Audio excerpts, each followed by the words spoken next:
खुदा ने इंसान को जब अपनी सूरत पर अपनी छवि पर बनाया तो उसका मकसद क्या था। रिलेशनल खुदा है, वो रफाकत को पसंद करता है, वो तल्लुक को पसंद करता है। वैसे इंसान खुदा से ये बताना चाहता हूं कि जमीन पर ईमानदार का जो यीशु मसीह में जिंदगी बसर कर रहा है, ये मकसद है कि वो अपने बदन से, अपने किरदार, अपने रवैये से खुदा की खूबियों को जाहिर कर सके।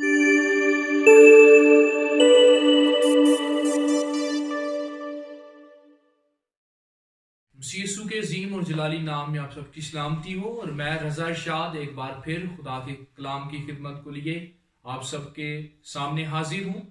और मेरा दिल खुदा की शुक्रगुजारी से भरा है कि खुदा ने एक दफ़ा फिर मौका फरहम किया कि मैं खुदा के कलाम में से कुछ आपके साथ शेयर कर सकूं और हम मिलकर खुदा के कलाम में से सीखें। तो आए आज हम इस बात पर, इस मौजू पर बात करेंगे कि खुदा ने इंसान को जब अपनी सूरत पर, अपनी छवि पर बनाया तो उसका मकसद क्या था। खुदा ने क्यों उसे जो है अपनी सूरत पर और अपनी छवि पर तख्लीक किया। जब खुदा ने तख्लीके कायनात का सिलसिला शुरू किया तो खुदा ने बड़ी तरतीब के साथ सब चीजों को बनाया और खुदा ने जो है वो सब कुछ कहा और सब कुछ तख्लीक होता गया, सब कुछ वजूद में आता गया। लेकिन जब खुदा ने इंसान को बनाना था तो खुदा ने जमीन की मिट्टी ली और खूबसूरत तरीके से एक जबरदस्त पेंटर की तरह जो है वो एक जबरदस्त जो है वो ड्राइंग की और इंसान को तख्लीक किया। और मैं आपको ये बताना चाहता हूं कि खुदा ने जिस्मानी तौर पर तो इंसान को ये जिस्म दिया, लेकिन उसने बातनी तौर पर जब उसमें जिंदगी का दम फूंका और वो जीती जान हुआ, बातनी तौर पर खुदा ने अपने एसेंस को, अपनी खूबियों को और अपने किरदार को इंसान के अंदर दाखिल किया, जिसका मकसद इंसान खुदा की हजूरी में जैसे खुदा है मोहब्बत करने वाला, वो खुदा से मोहब्बत कर सके। जैसे खुदा रिलेशनल खुदा है, वो रफाकत को पसंद करता है, वो तल्लुक को पसंद करता है, वैसे इंसान खुदा से जो है वो तल्लुक को कायम कर सके। जिस तरह से खुदा रहम दिल है, उस तरह से इंसान भी रहम दिली से काम कर सके और खुदा के साथ खुदा की मोहब्बत में तरक्की करता जाए। लेकिन आहिस्ता आहिस्ता ये इमेज जो खुदा ने इंसान के बातन के अंदर डाली थी, जो एक खूबसूरत तस्वीर थी और जो एक खूबसूरत किरदार खुदा ने इंसान के अंदर रखा था, जो पाक था, वो आहिस्ता आहिस्ता बिगड़ता गया और आखिरकार गुनाह के दाखिले के वसीले से और गुनाह के मुंतकिल होने के वसीले से वो छवि जो है वो आहिस्ता आहिस्ता बिगाड़ का शिकार हो गई।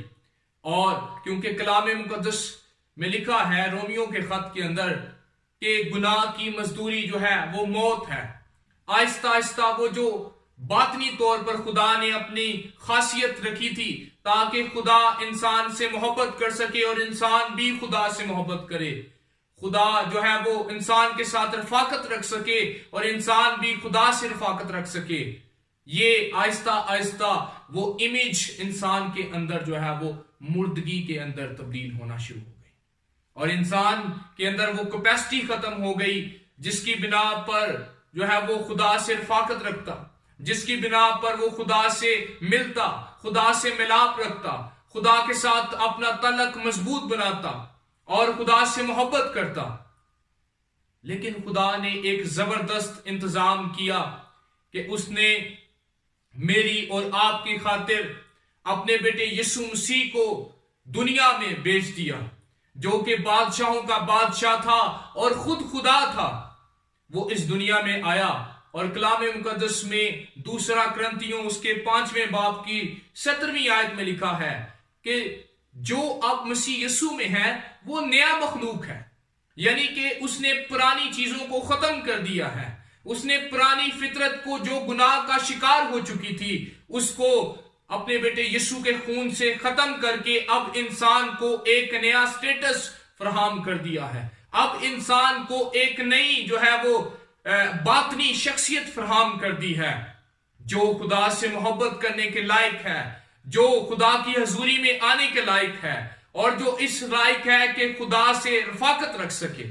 لیکن میں آپ کو یہ بتانا چاہتا ہوں کہ آج کا جو انسان ہے شاید وہ اپنے سطحی اقرار کی وجہ سے اور اپنے جو ہے وہ رسمی اقرار کی وجہ سے اس بات سے قاصر ہے. اور پہلا پطرس اس کے دوسرے باب کی 9ویں آیت میں لکھا ہے کہ اب ہمارا سٹیٹس بدل دیا گیا ہے. اب ہم شاہی کائنوں کا فرقہ ہیں. اب ہم مقدس قوم ہیں اور برگزیدہ نسل ہیں تاکہ ہم زمین پر خدا کی خوبیوں کو ظاہر کر سکیں. لیکن میں نے پہلے آپ سے بیان کیا کہ بعض وقت انسان اس کام کو کرنے سے جو ہے وہ قاصر ہوتا ہے. وہ دوسروں سے محبت رکھنے میں ناکام ہو جاتا ہے. وہ دوسروں سے اچھی رفاقت رکھنے میں ناکام ہو جاتا ہے. وہ دوسروں کو معاف کرنے میں ناکام ہو جاتا ہے. وہ دوسروں کو جو ہے وہ دوسروں کے لیے برکت کا باعث بننے میں ناکام ہو جاتا ہے. اس کی وجہ اس کے اندر جو ہے وہ اب تک شاید یسوع مسیح اس طرح سے گروتھ نہیں کر پاتا. شاید وہ اب تک یسوع مسیح میں نیا مخلوق نہیں بنا. شاید اس کا اقرار اس کی توبہ رسمی توبہ ہے. شاید اس نے دیکھا دیکھی میں اقرار کیا ہے. لیکن جب تک وہ شخص خدا کی حضوری میں نہیں آتا, جب تک وہ اپنے لائف سٹائل کو چینج نہیں کرتا, جب تک شاید اس کی زندگی کے اندر وہ ہڈن سنز ہوں جو اس کو اس کام کرنے سے روک رہے ہیں, جو ہے وہ گناہ اس کے اندر پیدا کرتے ہیں, جب تک وہ ان سے پیچھا نہیں چھڑاتا اور جب تک وہ سچی توبہ کر کے یو ٹرن نہیں لیتا, تب تک وہ اپنی جسم سے اپنے بدن سے خدا کی خوبیوں کو ظاہر نہیں کر سکتا. اور میں آپ کو یہ بتانا چاہتا ہوں کہ زمین پر ایماندار کا جو یسوع مسیح میں زندگی بسر کر رہا ہے, یہ مقصد ہے کہ وہ اپنے بدن سے, اپنے کردار, اپنے رویے سے خدا کی خوبیوں کو ظاہر کر سکے. لیکن اگر انسان اس معاملے میں کمزور ہے اور گناہ کی موجودگی میں شاید اس کا جسم اسے اجازت نہیں دے رہا, شاید اس کی خواہشات اس پر طاری ہیں, ہیوی ہیں اس پر, وہ اسے اجازت نہیں دے رہی, تو آپ خدا کے قدموں میں جھکیں اور سچی توبہ اور اقرار کے ساتھ خدا سے کہیں خداوند مجھے کیپیسٹی فراہم کر دے. اور یسوع مسیح میں جب آپ نئے مخلوق ہوں گے اور روح القدس کی قوت کو مانگیں تاکہ آپ جسم کی قوت پر غالب آ سکیں اور وہ کر سکیں جو خدا آپ کی زندگی سے چاہتا ہے, یعنی کہ آپ خدا کی محبت کو دوسروں پر جو ہے وہ ظاہر کر سکیں اپنے کردار سے, خدا کا جو ہے وہ خدا کی خوبیوں کو ظاہر کر سکیں اور بتا سکیں کہ میرا خدا کیسا خدا ہے. اور میں آپ کو عزیزوں بتانا چاہتا ہوں کہ انسان کا سب سے بڑا مقصد دنیا میں وہ خدا کی خوبیاں ظاہر کرنا ہے. ایماندار کا سب سے بڑا پرپس زمین پر یہ بتانا ہے کہ میرا خدا کیسا خدا ہے. ایماندار کا سب سے بڑا مقصد اپنے خدا کو اپنے کردار, اپنے رویے کے وسیلے سے پیش کرنا ہے کہ میرا خدا کیسا خدا ہے.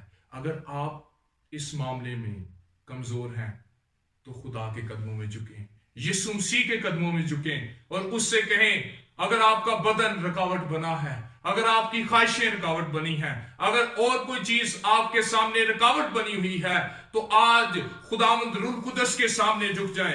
خدا روح القدس کو کہیں خدا تو نے ایک مددگار فراہم کیا ہے, تو مجھے طاقت فراہم کر دے اور روح القدس کی قوت فراہم کر دے. میں روح القدس سے التجا کرتی ہوں, میں روح القدس سے التجا کرتا ہوں. روح القدس آپ کی مدد کرے گا کیونکہ اس نے کہا کہ میں تجھ سے کبھی دستبردار نہ ہوں گا اور نہ کبھی تجھے چھوڑوں گا. آج آپ کے پاس وقت ہے اور خدا چاہتا ہے کہ آپ زمین پر خدا کی خوبیوں کو ظاہر کریں. خدا چاہتا ہے, اس کے بنانے کا مقصد آپ انسان کو, ہم سب کو اس کے بنانے کا مقصد یہ ہے کہ ہم اپنے کردار سے, اپنی باطنی شخصیت سے, اپنے رویے سے خدا کی خوبیوں کو ظاہر کریں. خداوند آپ سب کو اس کلام کے وسیلے سے برکت دے. God bless you all.